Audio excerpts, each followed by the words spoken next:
What's up, everybody? We're live. It's Money Shots, the I would say daily, but 3 days a week gambling show where you not only get picks but some tits too, and some Stephen Cheah.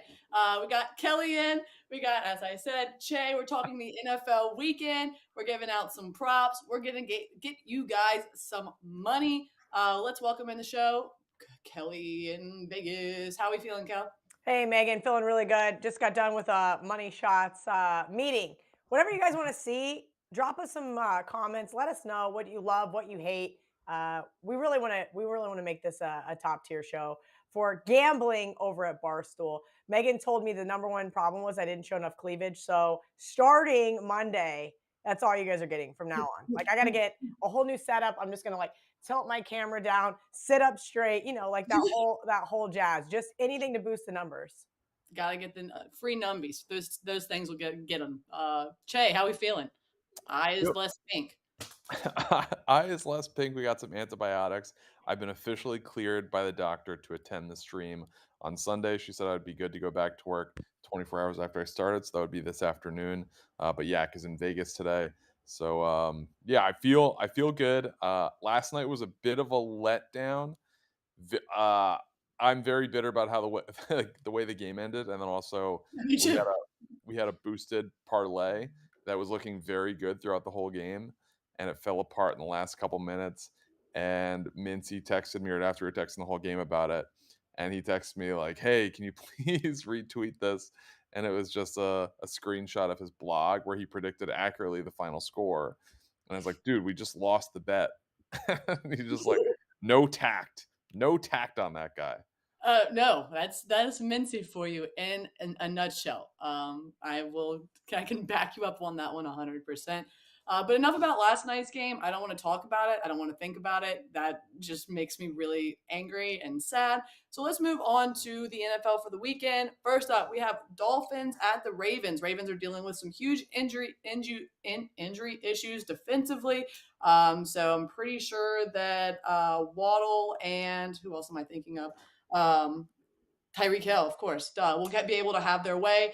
I need to know what y'all think about this game. I do not have a play here. I would lean the Dolphins to cover, but as we said, we're giving out picks. So Kelly, I right now, if I had to take a pick here, it would be the Dolphins catching the points. But I need to know what you think, Kel. Yeah, Megan, I'm going to go the other side. And that's just because what did we see from Baltimore versus the Jets? Nothing. Nothing. Harbaugh showed nothing, and they just smacked the Jets. On the flip side, Miami brought out every ounce of firepower they had against the Patriots. I like Mike McDaniel. I really do. But this is where the cream rises to the top. You've got a veteran coach in John Harbaugh. You've got Lamar Jackson playing for a massive contract. Usually, I like to fade teams after playing a tough divisional game. That's right. Patriots, after Miami, just 1-6 against the spread in their last seven. I'm going to lay the 3.5 with the Ravens here. All right, Shay, what are you thinking?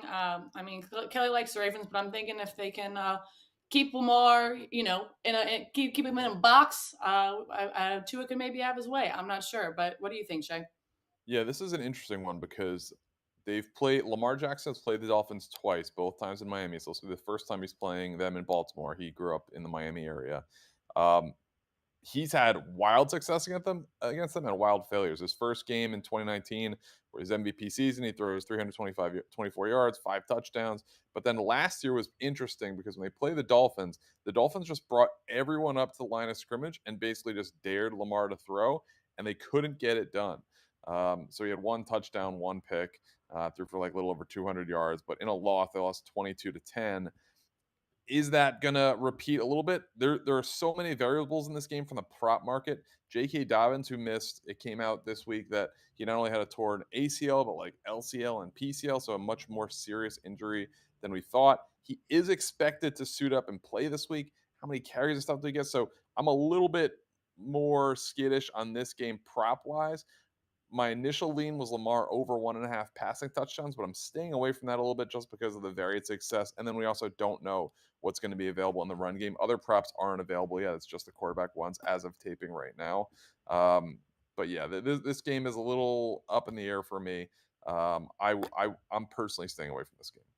I personally am too, but if I had to pick, as I said, I think I would go Dolphins here. All right, up next, we have the Patriots at the Steelers.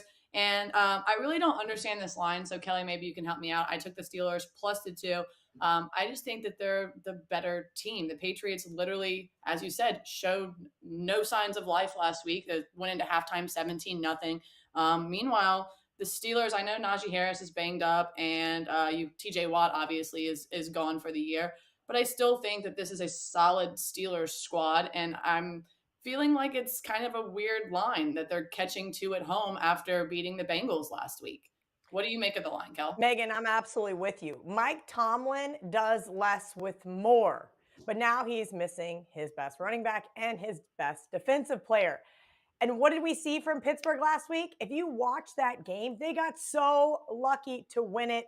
They got 5 turnovers. That's not going to happen against New England. And that's what kind of scares me here, right? We talked about college football overreactions. New England sucks, Pittsburgh good. Throw that out the window. You're never going to get rich betting road chalk in the NFL, Megan, but that's the only way I can look here is New England to win this game. I'm not going to be getting involved, but I would be shocked to see if New England actually lost at the place formerly known as Heinz Field. I also is Najee Harris ruled out? I just thought he was a little banged up. He's questionable right now. Yeah, so I'm The going to go injury ahead looks and bad though. Okay. that's kind of why I just assumed he was going to be close enough to out, or at least not I going also to be heard rumors. available to the capacity that I think that he would actually bring a Be benefit. effective, yeah. So Mac Jones didn't practice yesterday, supposedly due to illness or back spasm or both. I'm not sure if either one of y'all have heard any updates as far as that goes in his game tonight. Also back spasms. He's like his second year quarterback. How are we already doing this? But as I said, I'm on the Steelers. Cheah, what are you looking at as far as props wise? Also, if you have any inside information on Mac Jones, that would be fantastic. Yeah, no inside information. I do know that he was on the injury report for a back. Um, his line is over 1.5, over or under 1.5 passing touchdowns. He's only thrown 2+ passing touchdowns in 8 of his 19 career games. So I lean the under there. It is pretty heavily juiced. One prop that did stand out to me is Devante Parker over 33.5 receiving yards. I know he had an awful game week one. They could have called the pass interference on that one. That ended up being an interception, and he would have hit that number. But I like Devontae Parker as their number one receiver. 33.5 receiving yards is really, really low.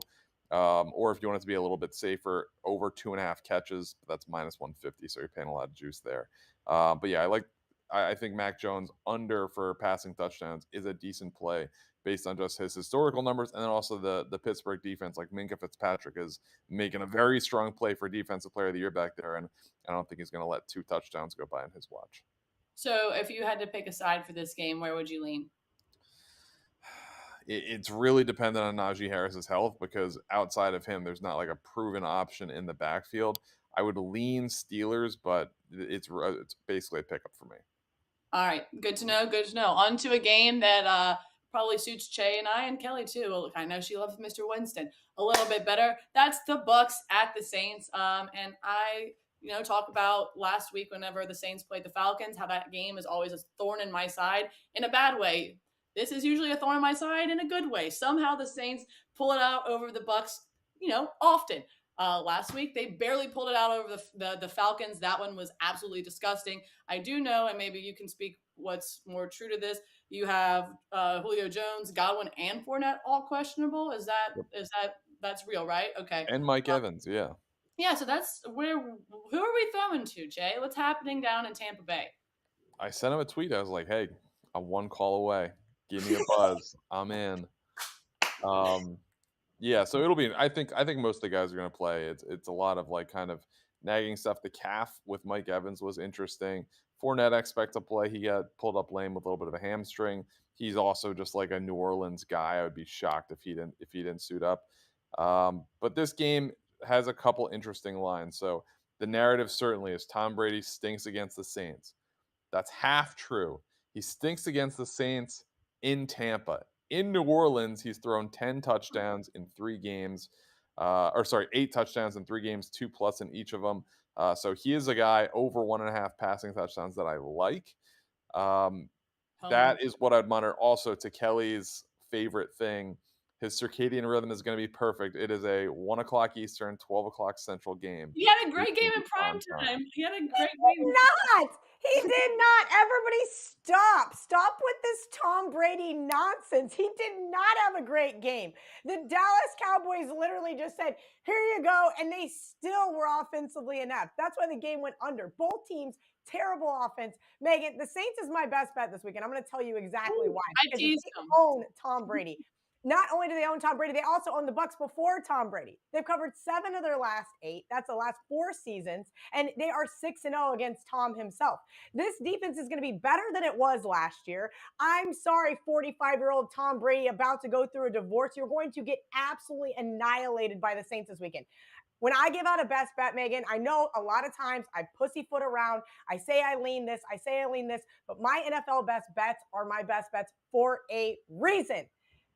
Jameis Winston, 6-2 as a starting quarterback for the Saints, 17 touchdowns, 3 interceptions. Obviously, last year he was hurt. Saints is an underdog, 67% against the spread, and we got a 52-game sample size. The end. We're done here, Cheah. You are not allowed to bring your homerism with Tom Brady on this show ever again. Can I You're bring making your best bet on Jameis Winston. I just want to be very I love clear about Jameis. that. The I most do. finicky quarterback, maybe in NFL history. You're Yeah, putting your but that's best bet because you on. hated him with the Bucks. He's a No, I new loved him changed when he was with the man with New Bucks. Orleans. He's a new man with Lasix. Him and Mincy both. Yeah. So apparently, Mincy got Lasix last year, and he wore glasses before that. Everyone on the Yak was talking about it, or maybe Pick Central. I don't know, one of the two.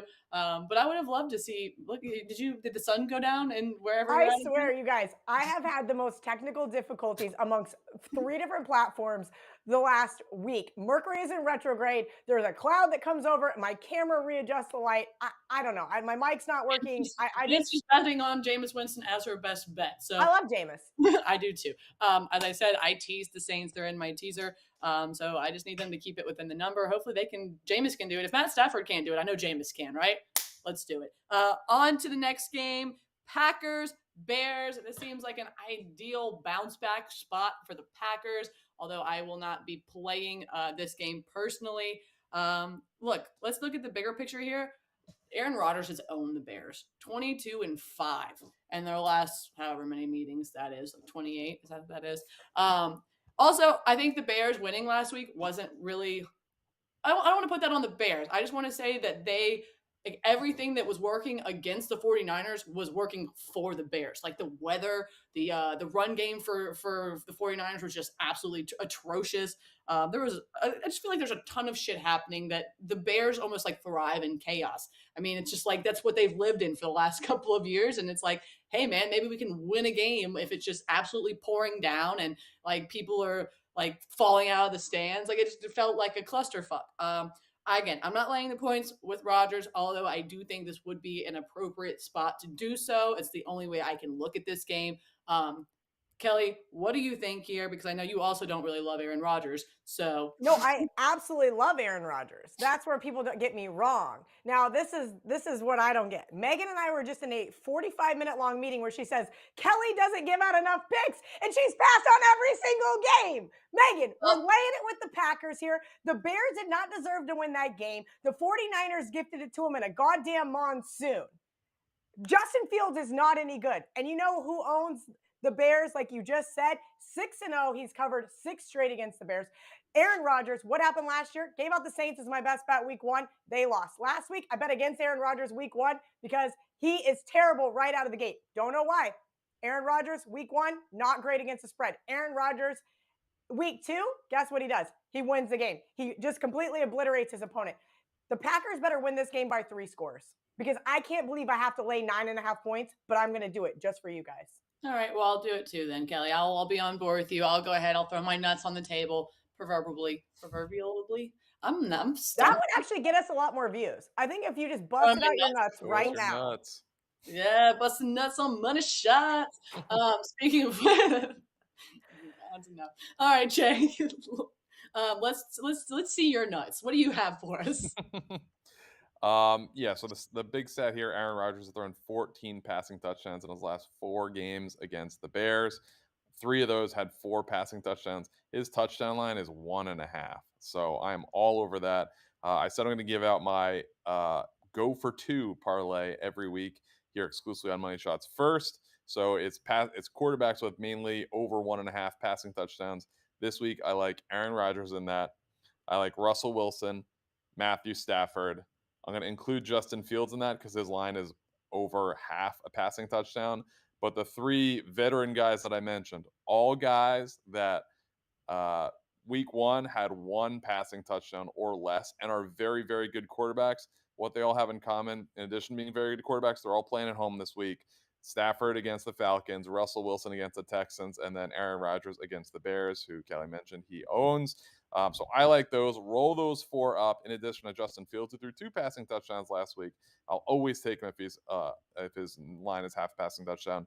Roll those together. It's plus 409. One of my favorite bets of the weekend. One of my favorite And cleaning that is my products. play.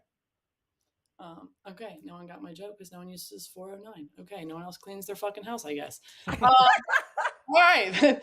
So that is pretty much all we have today. That was a quick show. We got to make sure we're done before Pick Central. I got to get a flight, go up, and hopefully watch LSU steamroll Mississippi State. Oh God, my tummy hurts just thinking about Brandon Walker being right, and I just don't want that. I would like to be right, please. All right, that's all we have on Money Shots. Kelly, do you have anything else you want? Yeah, I just released my 3-team underdog parlay. I'm sorry, it's ugly. I know Big Cat told me to make the board love me, and I just couldn't do it. But I do feel good about the parlay. Just because it's ugly in Road Dogs doesn't mean I didn't bet it for 2x. We're going to see if we can't hit one of these here in the next couple of weeks. Because Miami, Fresno, and I know the last one. Western Kentucky. Western Kentucky. I knew that one because I played. It almost was Western Michigan, but we went with a little pivot there. I love Western Michigan. It's plus 11. I think y'all should all take that one. Yep. Love I'm excited. I'll release the rest of my card tomorrow morning, doing a Spaces with Mints right before you guys go inside the gambling house. That's all I got. All right. Well, we'll see you guys on Monday back here on Money Shots, the weekly gambling show where you get tits and picks and sometimes Cheah. All still a vista, babies.